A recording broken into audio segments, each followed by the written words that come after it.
ensemble, et aussi de dernier dimanche, nouvelle année. On va dans l'évangile de Matthieu au chapitre 25, une parabole du royaume que nous connaissons bien. Ceux qui sont fidèles dans ces assemblées savent depuis quelques semaines, j'ai parlé du royaume de Dieu, car le royaume de Dieu, ce n'est pas le manger ou le boire, mais c'est la justice, la paix et la joie par le Saint-Esprit. Amen. Le royaume, il est déjà au milieu de nous. Nous le vivons par le Saint-Esprit. Et certes, il est au milieu de nous, mais il est comme dans ses prémices. Nous attendons son plein accomplissement lorsque Jésus-Christ va revenir, parce qu'il revient. Amen. Et ce texte va nous rappeler cette vérité glorieuse, certainement aussi pour nous encourager dans cette nouvelle année. Matthieu 25, alors que Jésus a parlé des signes de son retour, dans le chapitre 24, au verset 1er de ce chapitre 25, il dira « Alors le royaume des cieux sera semblable à 10 vierges qui, ayant pris leur lampe, allèrent à la rencontre de l'époux. 5 d'entre elles étaient folles et 5 sages. Les folles, en prenant leur lampe, ne prirent point d'huile avec elles. Mais les sages prirent avec leur lampe de l'huile dans des vases. Comme l'époux tardait, toutes s'assoupirent et s'endormirent. Au milieu de la nuit, on cria « Voici l'époux, allez à sa rencontre !» Alors toutes ces vierges se réveillèrent et préparèrent leurs lampes. Les folles dirent aux sages « Donnez-nous de votre huile, car nos lampes s'éteignent. » Les sages répondirent « Non, il n'y en aurait pas assez pour nous et pour vous. Allez plutôt chez ceux qui en vendent et achetez-en pour vous. » Pendant qu'elles allaient en acheter, l'époux arriva. Celles qui étaient prêtes entrèrent avec lui dans la salle des noces et la porte fut fermée. Plus tard, les autres vierges vinrent et dirent « Seigneur, Seigneur, ouvre-nous !» Mais il répondit « Je vous le dis en vérité, je ne vous connais pas. » Et la parole du Seigneur est forte. Veillez donc, puisque vous ne savez ni le jour, ni l'heure. Amen. Un peu plus tard, dans les Actes des Apôtres, les disciples vont demander au Seigneur, le jour de son ascension, « Quand est-ce que tu rétabliras le royaume pour Israël ?» Et le Seigneur répondra, « Ce n'est pas à vous de connaître les temps ou les moments que le Père a fixés de sa propre autorité. » Rappelant encore une fois cette parole forte, « Vous ne savez ni le jour ni l'heure. » Mais il ajoutera, « Mais vous recevrez une puissance, le Saint-Esprit survenant sur vous, et vous serez mes témoins à Jérusalem, dans toute la Judée, dans la Samarie et jusqu'aux extrémités de la terre. Amen. » Frères et sœurs, en ce dernier dimanche de l'année 2023, qu'il est certainement bon et nécessaire de se rappeler que Jésus vient. La venue glorieuse du roi est imminente. Viendra-t-il en 2024 ? Nul ne le sait. Dieu use de patience envers tous, nous dit l'Écriture, afin que nous puissions parvenir à la repentance et que nous puissions être debout lorsqu'il paraîtra, ou pour reprendre le vocabulaire de cette parabole, d'être éveillés, prêts, préparés, à l'image de ces vierges sages qui avaient tout ce qu'il fallait pour aller à la rencontre de l'époux, parce que Jésus vient sur les nuées. Alors je n'ai donc d'autre mot d'ordre pour chacun de vous que la nécessité de vous tenir prêts, encore plus qu'hier, alors que des millions de gens vont prendre de nouvelles résolutions pour essayer de démarrer cette année 2024 sous les meilleurs auspices. La seule résolution à prendre, d'après la parole de Dieu que nous méditons en ce jour, et comme nous allons le détailler dans ce message, c'est de veiller à avoir toujours de l'huile dans sa lampe. Amen. Symbole dans ce texte de notre préparation spirituelle. Le reste, à mon humble avis, n'est que secondaire. Quoique nécessaire, mais secondaire. Ce que je veux dire par là, frères et sœurs, c'est que nous pouvons manquer de tout en 2024, mais nous ne devons jamais manquer d'huile dans notre lampe. Parce qu'on voit tout de suite dans ce texte le triste état de ces vierges folles qui se retrouvent à court de cet élément précieux en face de l'arrivée impromptue de l'époux. Quelle panique! Quelle désillusion! Alors que la porte est fermée, « Seigneur, Seigneur, ouvre-nous !» Je ne vous connais pas. Drame absolu, tragédie immense pour des gens qui espéraient le voir venir. Et ma prière et mon vœu alors est que nous soyons tous prêts, parce qu'encore une fois, nous ne savons ni le jour, ni l'heure de l'avènement du Seigneur. Mais une chose est certaine, Jésus revient. Comme l'a dit quelqu'un, l'espérance ultime du croyant est d'adorer Dieu dans un être transformé, sans aucune teinte ou barrière que le péché puisse produire. Or, cette espérance se cristallise comme attente du retour de Jésus, attente de la venue du roi. Ainsi conçu, dit-il, le retour de Jésus ne peut manquer d'avoir des conséquences radicales sur la vie présente du croyant. Et c'est exactement le message que Jésus veut nous faire passer par cette parabole. Parabole qu'on peut reprendre dans un premier grand point pour essayer de la comprendre dans son contexte historique, culturel. Voilà que 10 vierges, 10 jeunes filles, nous dit le Seigneur, sont invitées à une fête de noces. 10 demoiselles d'honneur. Elles sont appelées vierges parce que dans l'Écriture, le mariage est le seul lieu ou la seule dimension pour des relations sexuelles acceptables devant Dieu. Et l'histoire que Jésus nous raconte a donc une saveur particulière, une saveur orientale, bien sûr. Nous sommes au Moyen-Orient, au 1er siècle. Et dans ces contextes historiques, Jésus va parler donc de ces noces. Et du temps du Seigneur, peut-être pour que tout le monde comprenne bien le texte, rappelez que le mariage juif se déroule en 3 étapes.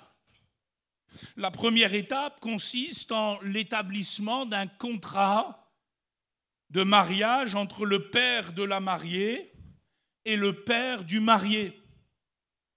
Et dans ce type de contrat, à l'époque, le couple a peu de parts. Cela se passe avec les autorités paternelles. Et on appelle cette période du temps de Jésus la période des fiançailles. La deuxième étape qui suit très rapidement à cette période de fiançailles consiste en une cérémonie officielle où les mariés échangent leurs vœux en présence de leurs proches, de leurs amis, et on appelle cette période la période nuptiale.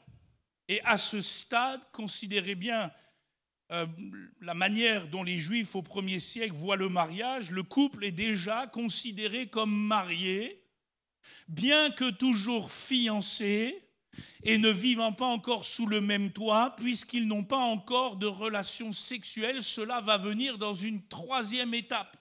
Dans cette 2e étape, ils sont officiellement mariés, et s'ils veulent se séparer, il ne peut le lien être rompu que par une procédure de divorce officielle. Comme le dit un spécialiste, si le marié mourait durant la période nuptiale, dans cette 2e période, la mariée était considérée comme veuve, bien que le mariage n'ait pas été physiquement consommé et que le couple n'ait pas encore vécu ensemble. Cette période intermédiaire qui peut nous perturber parce que nous, dès lors qu'on a signé le contrat à la mairie, on va vite manger le repas et puis on va vite consommer les noces, elle peut nous surprendre, mais du temps de Jésus, cette période entre la période nuptiale et le fait qu'ils vont vivre ensemble peut durer jusqu'à 1 année. Alors, Noémie, Quentin, vous avez un peu de temps devant vous, malgré tout. Alors, au passage, pour comprendre les Écritures, Joseph et Marie, puisqu'on a fêté Noël dernièrement, Joseph et Marie sont dans cette deuxième étape. C'est pour cela que dans Matthieu chapitre 1er, versets 18 et 19, Marie est dit être la fiancée de Joseph, et quelques mots plus loin, on apprend que Joseph est son époux. Alors on se dit, attends, ils sont mariés, ils sont fiancés, ils ne sont pas mariés, ils ne sont pas fiancés, parce que nous, on plaque notre conception du mariage sur ce texte-là. En réalité, ils sont dans la deuxième étape du mariage juif. Le contrat a déjà été officialisé, la cérémonie des vœux a déjà été échangée. Ils sont déjà officiellement mariés tout en étant encore fiancés parce qu'ils ne vivent pas encore ensemble. Ils ne vivent pas encore sous le même toit. Sous-entendu, ils n'ont pas encore de relations sexuelles. Cela va venir lorsqu'on va arriver à la troisième étape, qui est la période des noces à proprement dite. Cette période des noces, troisième étape, qui va donc conclure ce mariage juif en 3 étapes, que Jésus décrit dans cette parabole, consiste en ce fameux cortège, avec ces fameuses festivités, des festivités qui pouvaient durer du temps de Jésus jusqu'à 1 semaine. On se souvient que lors d'une de ces festivités, dans Jean au chapitre 2, alors que le vin vint à manquer et que le drame socio-culturel était proche d'arriver, parce que cela, par le vin qui manque, montrait qu'on ne sait pas s'occuper de ses invités pendant le temps des festivités, Jésus va faire son premier miracle. Il va changer l'eau en vin. Et c'est cette troisième étape décisive que Jésus met en scène dans cette parabole. Festivité, je le répète, qui commence par une procession nuptiale, par un cortège. L'époux va se présenter officiellement comme marié à la maison paternelle de la mariée. Celle-ci est en train de se préparer avec ses demoiselles d'honneur et il va venir la chercher. Et il va l'emmener où? Il va l'emmener tout simplement dans sa demeure qu'il a préparée dans cette période intermédiaire dans laquelle il va pouvoir enfin consommer tout le mariage selon les règles établies par le Seigneur dans sa parole. Voilà le contexte. La procession a lieu après l'arrivée de l'époux. Et souvent, dans le temps de Jésus, elle se fait tard dans la journée, plutôt à la tombée de la nuit, d'où la nécessité de s'éclairer par des lampes. En réalité, dans le texte original, textuellement, des flambeaux. Des flambeaux qui, et vous l'avez compris, ne peuvent pas éclairer tout un cortège. D'où la nécessité d'en avoir un chacun. Ce n'est pas avec un flambeau pour je ne sais combien de personnes qu'on va éclairer la rue. Chacun doit avoir son flambeau. Et en plus, à l'époque, un flambeau alimenté par de l'huile. D'où la nécessité aussi incontournable de préparer personnellement cette réserve d'huile. Et en expliquant ces choses, il ne sert à rien de spiritualiser ou d'allégoriser ce texte à l'extrême. Le Seigneur ne fait que reprendre les éléments connus, reconnus du mariage de son temps. Et l'un des éléments connus, c'est que l'époux tarde. Pour la bonne et simple raison, comme le disent souvent ceux qui vivent en Afrique ou au Moyen-Orient ou dans ces pays d'Asie, vous avez le temps, la montre, nous, on a le temps. Et l'époux tarde. C'est commun. C'est commun dans une société où, comme je le répète, on a plus le temps que la montre. Cela explique aussi la fatigue et peut-être l'assoupissement de toutes ces demoiselles d'honneur. N'y voyez pas là un problème spirituel chez les unes ou chez les autres. Comme à l'accoutumée, elles se sont préparées, elles ont mis leurs plus beaux habits, elles ont préparé la mariée, puis maintenant on attend l'époux. Et comme l'époux tarde, on s'assoupit. Moi, je sais que depuis quelques années, mon fils qui est là vous le dira, à un moment donné, le soir, vers 21h, 21h30, même si on regarde un bon film, pouf! Il y en a qui sont dans le même cas que moi ici. Levez pas la main. la fatigue. Elles s'assoupissent, ce n'est pas un péché de s'assoupir. Hein. Surtout que les sages s'assoupissent aussi. C'est tout à fait normal dans le contexte historique. Et voilà que, alors qu'elles s'assoupissent, nous dit Jésus, l'époux fait son apparition d'une manière soudaine. Il n'y a pas de texto pour dire on a un peu de retard, on est là dans un quart d'heure. Non, non. On annonce l'arrivée de l'époux, certainement avec une trompette, certainement avec quelques carillons, certainement par la voix. Et le problème, c'est que en préparant leurs lampes, se réveillant dans la panique, les vierges qui sont qualifiées par Jésus de folles ou d'insensées, d'étourdies littéralement, se rendent compte que dans leur préparation, elles ont oublié de préparer la réserve d'huile. Elles ont tout fait, sauf la réserve d'huile. Elles n'ont donc pas assez d'huile pour leur lampe personnelle, pour tout le cortège, pour toute la procession. Peut-être vont-elles pouvoir faire 500 mètres, 600 mètres, mais leur lampe va vite s'éteindre. Alors, elles se tournent, nous dit Jésus, vers les sages qui, elles, ont chacune un récipient avec de l'huile et les interpellent en disant « Donnez-nous de votre huile, car nos lampes s'éteignent. » Et la réponse des sages peut nous sembler un peu choquante. Non. Entre guillemets, débrouillez-vous. Il n'y en aura pas assez pour nous et pour vous. Allez plutôt chez ceux qui en vendent et achetez-en pour vous. Comment comprendre cette réponse? Peut-être certains se diraient « elles sont égoïstes, elles pourraient partager, c'est chrétien de partager. » Mais vous devez comprendre, comme je l'ai expliqué, que si elles partagent ne serait-ce qu'un peu de leur huile, elles vont mettre en péril tout le cortège. Parce qu'à un moment donné, toutes les lampes vont s'éteindre. Et ce sera le drame. On ne pourra pas arriver à destination. La condamnation des jeunes filles insensées n'est donc pas trop sévère. En réalité, il faut comprendre, frères et sœurs, que le problème des vierges folles dans ce texte n'est pas autre chose que de la négligence coupable.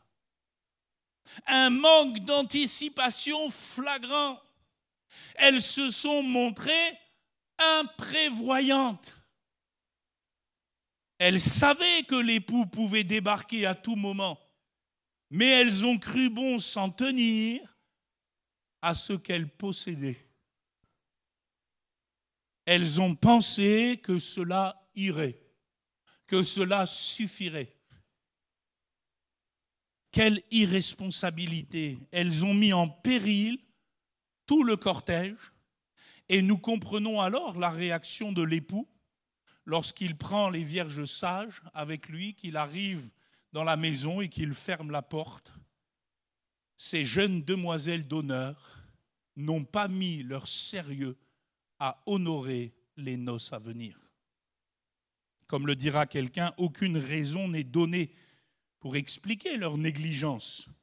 Sans doute parce que cette raison n'importe pas, étant donné qu'elles ont reçu amplement de mise en garde quant au fait que l'époux arrivait et qu'elles ont eu bien des occasions de se préparer pleinement à son arrivée. Rien ne saurait les excuser. Voilà la parabole.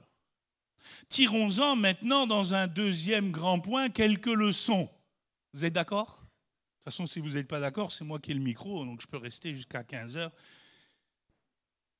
Et on va fermer les portes. Non, vous avez chaud là. Vous pouvez faire de l'air à votre voisin. Là, vous avez le droit de partager. Quelques leçons sur tout ça. Frères et sœurs, la première leçon que je tire de ce passage, alors que Jésus vient, alors que les noces vont incessamment sous peu être célébrées, c'est que l'important dans la foi réside dans sa concrétisation plutôt que dans la profession de celle-ci seulement. Qu'est-ce que je veux dire par là? Premièrement, l'important n'est pas dans l'apparence de la piété. mais dans ce qui en fait la force. L'important n'est pas de dire qu'on croit au Seigneur. L'important, c'est de le prouver, c'est de le vivre. Pourquoi est-ce que je dis cela? Regardez dans cette parabole. Qu'est-ce qui distingue les vierges folles des vierges sages? Est-ce leur apparence? Non. Elles ont toute la tenue. Elles ont toute la robe. Elles sont toutes maquillées. Elles sont toutes préparées. En apparence, vous ne pouvez pas distinguer la vierge folle de la vierge sage. Chacune d'elles a un flambeau. Si vous les voyez, vous diriez, tout va bien, tout est prêt. La seule chose qui les distingue, c'est quoi? C'est l'huile. Certaines en ont en réserve et d'autres n'en ont pas. Cela signifie que certaines sont prêtes et elles vont aller jusqu'au bout, d'autres ne sont que dans l'apparence. Les 10 demoiselles d'honneur représentent les disciples. En réalité, toutes celles et tous ceux qui professent Jésus-Christ. Il n'est pas question dans ce texte d'incroyants et de croyants. Elles ont toutes, je le répète, l'apparence de la piété.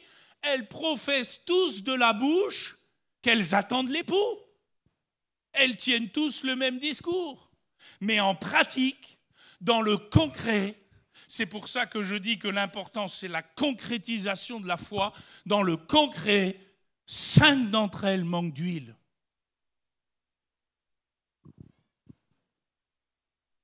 Ces 10 vierges se distinguent par ce seul élément.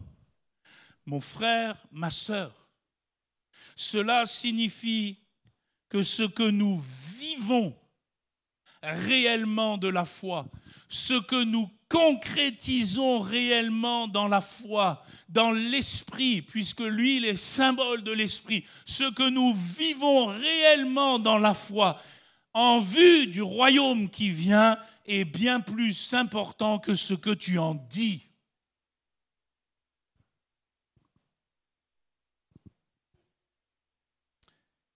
Et à ce sujet, quelqu'un a dit, le Seigneur lit alors notre caractère. Mis ici en avant le piège de l'apparence de la piété, mais du reniement de ce qui en fait la force, à savoir la vie de l'esprit. Et il faut, frères et sœurs, se méfier comme la peste de ce piège. Ce piège est pernicieux. Ce n'est pas un piège tendu envers ceux qui ne croient pas. Ce n'est pas un piège pour ceux qui sont incroyants et encore dans le monde. Ce n'est pas un piège pour les perdus. C'est un piège pour ceux qui connaissent le Seigneur, mais qui, pour X raisons, alors qu'ils tardent, finissent par négliger certains aspects de leur vie et ne concrétisent plus ce que le Seigneur leur demande dans le quotidien. Oh, ils chantent toujours. Oh, ils sont toujours là dans les réunions. Mais dans le cœur, il manque d'huile. Il n'y a plus la concrétisation de la piété. Ce qui en fait la force disparaît. Cela signifie que nous ne pouvons pas nous asseoir sur nos acquis. Vous me diriez, pasteur, vous n'étiez même pas né que j'étais chrétien. Je vous dirais, et alors?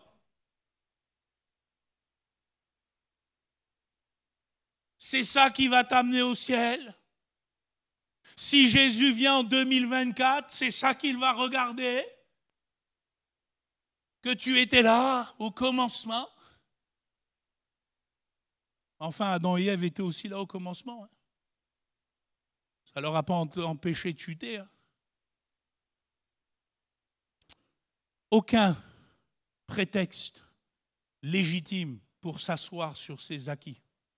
Ce que le Seigneur a fait hier doit être capitalisé pour vivre encore aujourd'hui, jusqu'à ce qu'il vienne, dans une onction fraîche. Amen. Dans une huile renouvelée. Quel piège pernicieux, frères et sœurs, en 2024. Prenons la bonne résolution de ne pas nous contenter seulement d'avoir la foi, mais de la vivre plus pleinement qu'hier. De la développer encore plus. De continuer à faire tous nos efforts pour joindre à notre foi la vertu, à la vertu la connaissance, à la connaissance la patience, à la patience l'amitié fraternelle, à l'amitié fraternelle l'amour. Pourquoi ? Pour être toujours prêt si Jésus vient. Je pose la question sur ce premier point. As-tu de l'huile en réserve pour ta lampe ou n'as-tu qu'une lampe ?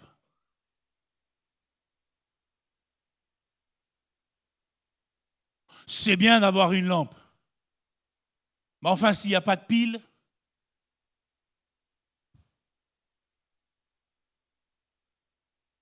mon frère, ma sœur, c'est important.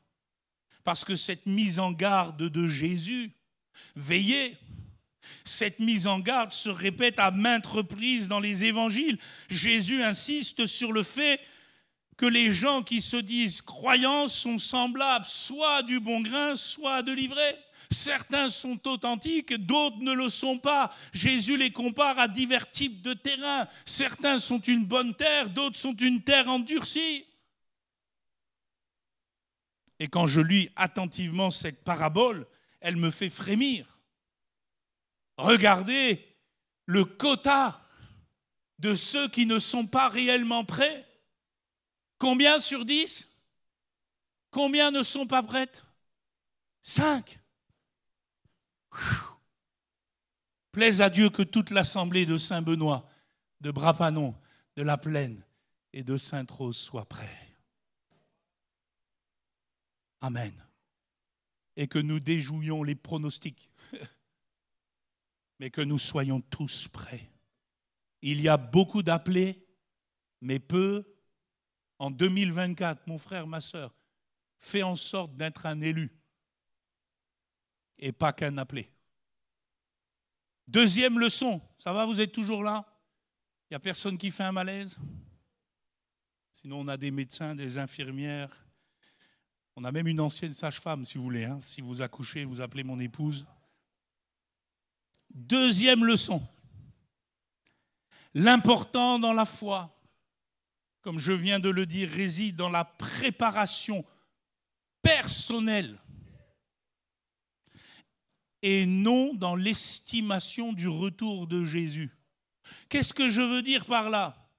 Très souvent, Jésus martèle la vérité dans ses paroles que nous ne savons pas le jour et l'heure et que nous ne le saurons pas.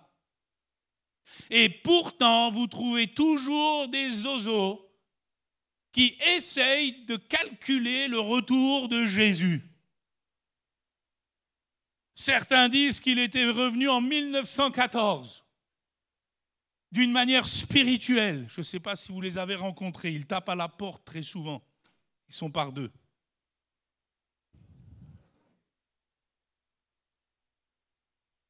Mais Jésus est très clair. Tu peux faire tous les calculs que tu veux, tu peux regarder tous les signes que tu veux. Tu peux essayer de scruter tout ce qui se passe dans l'horloge prophétique. Et je ne dis pas par là qu'il n'est pas intéressant de regarder aux prophéties, qu'il n'est pas intéressant de regarder à ce que Jésus dit. Mais une chose est certaine, aucun d'entre nous ne sait ni le jour, ni l'heure. Donc l'important, ce n'est pas d'estimer le jour et l'heure. L'important, c'est d'être toujours prêt personnellement.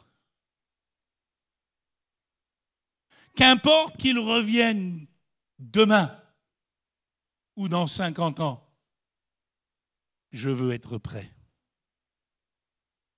Pourquoi ? Parce que s'il revient dans 50 ans, il faudra quand même que tu sois prêt. Tu vas mourir. Et là aussi, tu ne peux pas estimer le jour et l'heure. Donc vous comprenez que la vérité de Jésus, c'est de nous préparer personnellement, individuellement. Je pense que certaines de ces vierges folles ont estimé, vu les circonstances, qu'elles avaient peut-être encore un peu de temps. Oh, ça va. De toute façon, lui, on le connaît, il vient toujours vers 11h moins quart. On va pouvoir faire une petite sieste de 18 à 19. On a encore le temps. Mon frère, ma sœur, il te faut être prêt, aujourd'hui comme demain, à chaque instant, pour ne pas te laisser surprendre. Prépare-toi à la rencontre de ton Dieu. C'est la chose la plus importante qui soit, pour le jeune comme pour la personne âgée. Personne ne sait ni le jour, ni l'heure. Se préparer est non négociable. C'est une urgence vitale. Ce n'est pas un luxe. La préparation personnelle, vous savez ce que c'est? C'est la vie chrétienne normale. Un vrai chrétien, il se prépare tous les jours. Parce qu'il dit, et si tu venais ce soir? Qui sait? Je veux être prêt. Se préparer, dans le texte original, cosméo. Vous connaissez, mesdames, ce mot, puisque ça a donné en français cosmétique. Cosméo, se préparer, se parer. Et on pourrait se poser la question, mais comment l'Église se prépare-t-elle? Parce que nous parlons d'un point de vue spirituel. Comment l'Église se prépare-t-elle? Quotidiennement, l'apôtre Jean, dans sa vision finale, dans le tableau final de l'Apocalypse 19, nous le dit. Versets 6 à 9, il dit « Et j'entendis comme une voix d'une foule nombreuse, comme un bruit de grosses eaux, comme un bruit de fort tonnerre, disant « Alléluia, car le Seigneur notre Dieu Tout-Puissant est entré dans son règne. Réjouissons-nous, soyons dans l'allégresse, donnons-lui gloire. » Car les noces de l'agneau sont venues et son épouse s'est préparée et il lui a été donné de se revêtir d'un fin lin éclatant, pur, car le fin lin, ce sont les œuvres justes des saints. Amen. Et l'ange me dit, heureux ceux qui sont appelés au festin des noces. L'épouse s'est préparée en revêtant le fin lin éclatant, pur, et Jean le décrit. Cette préparation se fait dans les œuvres justes des saints. On revient à notre premier point, la concrétisation de la foi. Les œuvres justes des saints. Parce que la foi sans les œuvres, elle est morte. Je me prépare dans une foi active.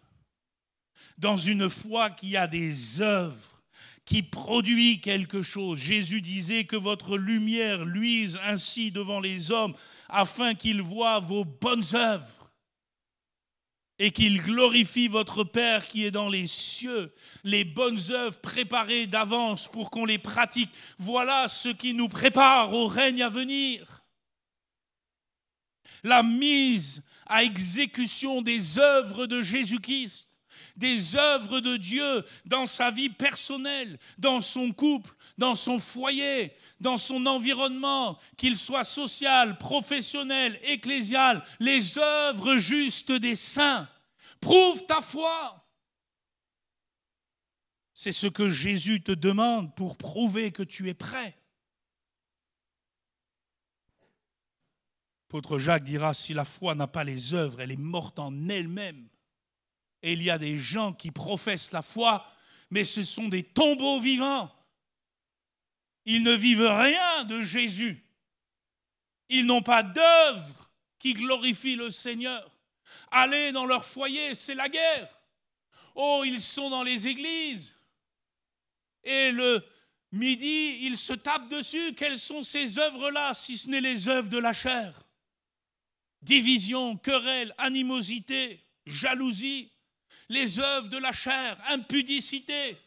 Vous avez des gens qui vivent dans le péché sexuel et qui disent être prêts au retour de Jésus. Mon œil! Oh là là! Depuis qu'il a une hernie discale, il va bien. Hein? Oui, je vais mieux, merci Seigneur. Tu crois que tu te prépares au retour de Jésus en couchant à droite et à gauche?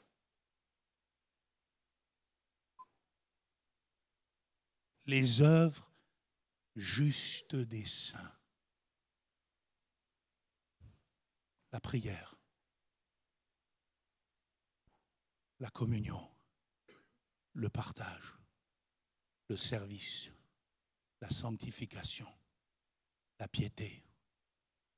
Amen. Quel est le péché coupable de ces 5 vierges folles? Elles n'étaient pas prêtes dans leur cœur. Sinon, elles auraient été prêtes dans leurs œuvres. Te prépares-tu personnellement à la rencontre de ton Dieu? As-tu des œuvres à ton actif qui prouvent que tu es prêt? Et je souligne cet adverbe personnellement. Es-tu sérieux dans la foi? Es-tu sérieux avec Jésus du lundi au dimanche, matin, midi, soir, nuit, dans les bons jours comme dans les moins bons jours? Es-tu engagé à être le sel de la terre, la lumière du monde? Ou est-ce que tu es dans des compromis, dans des travers qui entachent ta robe, t'empêchent d'avoir de l'huile dans ta lampe? Ne dois-tu pas te séparer de certaines choses, certains vices, même certaines fréquentations? N'est-ce pas là la parole de Dieu pour toi pour 2024? Personnellement, être prêt. Examinez-vous vous-même, dit l'apôtre, pour savoir si vous êtes dans la foi. Éprouvez-vous vous-même. Voyez, frères et sœurs, je ne peux pas avoir de l'huile pour ma femme. Je ne peux pas avoir de l'huile pour mes enfants. Je ne peux pas avoir de l'huile pour vous. L'huile que je prépare pour moi-même ne me sera que suffisant. Chacun est mis au défi de sa propre préparation à travers les œuvres justes des saints. Jeune homme, jeune fille, que diras-tu au Seigneur lors de son avènement si tu ne t'es pas vraiment préparé? Je ne savais pas. On ne m'a pas dit. Non mais Seigneur, maintenant, c'est bon, je veux être prêt. Ce sera trop tard. Voyez, on ne peut pas communiquer à un autre la vie. Moi, j'aimerais bien avoir ce pouvoir-là. Je prends un peu de ma vie, je la donne à quelqu'un qui ne va pas bien. Ça serait bien, ça, non? Mais il n'y a que Jésus qui peut faire ça. Parce que c'est lui la vie et la résurrection. Moi, je ne peux que recevoir sa vie et être utile dans ses mains. De la même manière, je ne peux pas me préparer pour quelqu'un. Mon frère, ma sœur, une préparation personnelle. Dernier point, dernière leçon. Et après, nous partagerons cette belle alliance du Seigneur Jésus-Christ. L'important dans la foi réside finalement dans l'onction, plutôt que dans un activisme dans la foi. Qu'est-ce que je veux dire par là? Essayez d'imaginer la scène. Les 10 vierges autour de la mariée. Avant de s'assoupir, ça a dû y aller. Hein? Il faut faire ça. Attends, une petite paillette là. Il faut encore faire ça. Il faut faire ça. Il faut faire ci, il faut faire ça. Elles ont couru dans tous les sens. Et les folles, malheureusement, dans ce brouhaha, ont oublié la réserve d'huile. L'onction. Mon frère, ma sœur, il n'y a rien de plus important que l'onction du Saint-Esprit dans ta vie. Rien de plus important. Tu cours partout. Tu t'agites. Tu vois cette année et tu dis, oh là là, c'était le TGV. Hein. À gauche, à droite, pour la famille, pour ceci, pour cela. Et l'onction dans tout ça. Vous savez, le mot chrétien, ça vient de Christ. Jésus-Christ de Nazareth. Christ, en grec, c'est le oint, celui qui a l'onction. Jésus le oint. En tant que chrétiens, nous sommes appelés à porter l'onction. On devrait nous appeler des oints de l'Éternel. C'est ça, être chrétien. Ce n'est pas une étiquette, c'est une onction. Une faveur de Dieu sur la vie de quelqu'un, une onction du Saint-Esprit qui descend d'en haut et qui se vit en bas. Pour vous, dit l'apôtre Jean, vous avez reçu l'onction de la part de celui qui est saint. Oui, parce que cette onction est sainte. Elle ne peut pas être polluée. Une seule mouche morte infecte l'huile du parfumeur. Une onction sainte, et en plus une onction qui ne peut pas s'acheter, qui ne peut pas se fabriquer. Voyez dans cette parabole, allez plutôt chez ceux qui en vendent et achetez-en pour vous. Vous avez toujours des marchands d'onction. Vous les connaissez sur Internet? Ils crient encore plus fort que moi. Ah, sur les réseaux sociaux, ils vous promettent l'onction. Oh là là là là là, Jésus, oh là là. Des marchands d'onction. Comme si l'onction pouvait se transmettre. Achetez-en, allez. Allez. Moi, j'ai vu que tous ceux qui courent dans ces choses-là, ils ne reviennent pas plus loin qu'avant. Des fois, ils reviennent même plus zinzin que loin. L'onction, frères et sœurs, elle se trouve où? Dites-le-moi. Où est-ce que se trouve l'onction? Au pied de Jésus. Au pied de Jésus. Où est-ce que se trouve Jésus? Dans ta chambre. Un avec le Père. Quand tu pries, entre dans ta chambre. Ferme la porte. Va chercher ton Père qui est dans le lieu secret. Et là, dans le secret, ton Père te le rendra. L'onction ne se trouve pas dans des rassemblements. L'onction ne se trouve pas dans des événements, quoique le Seigneur puisse nous visiter par ces moyens-là. Mais la véritable onction, celle qui dure, celle qui perdure, c'est celle que tu vas trouver tous les jours dans ta communion personnelle avec Jésus. Où que tu sois. Et tu n'as pas besoin d'un intermédiaire parce que l'onction ne se transmet pas. Le seul qui transmet l'onction, c'est celui qui l'a, c'est Jésus-Christ. Vous recevrez une puissance, le Saint-Esprit survenant sur vous. Et ce n'est pas une telle ou un tel qui la donne, c'est Jésus. Et Jésus me la donne quand sérieusement je me mets à la rechercher. Est-ce qu'en 2024, tu voudrais développer un peu plus ta communion avec Dieu? Ta communion privée, secrète, personnelle, au lieu de courir à droite et à gauche à ceux qui prétendent la donner. Et en plus, j'ai remarqué, ô folie, que ces gens-là, très souvent, ils vous mettent un rib avec la transmission de l'onction. C'est $50, c'est $100. Et vous avez des gens qui sont prêts à payer. Alors que Jésus a dit, vous avez reçu gratuitement, donnez. Amen. Que Dieu soit béni. L'onction, elle vient de Jésus.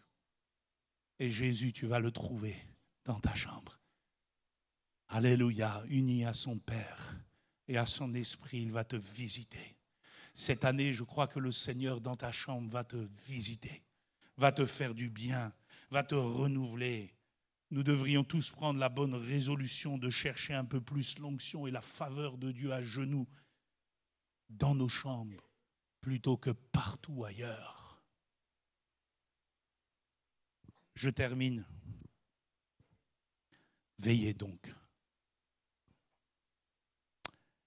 Ce n'est pas la première fois que Jésus emploie ce verbe. Dans le chapitre précédent, au chapitre 24, il l'emploie déjà 4 fois. Au verset 36, 42, 44, 50. Veillez, veillez, veillez, veillez. Veille sur toi-même. Veille sur ton cœur. Veille sur tes pensées. Veille sur ta vie. Veille sur ta foi. Veille sur ta piété. Veille sur ta vie de prière. Veille sur ton cœur. Veille, veille, parce que c'est ainsi que tu entres dans les œuvres et que tu te prépares. Et que tu as alors de l'huile, symbole de la vie de l'esprit, qui te permettra d'aller jusqu'au bout et ne pas être détourné de Dieu. Parce que vous savez, notre frère l'a dit tout à l'heure, certains en 2023 ont quitté cette terre pour rejoindre le Seigneur. Malheureusement, certains en 2023 ont abandonné le Seigneur.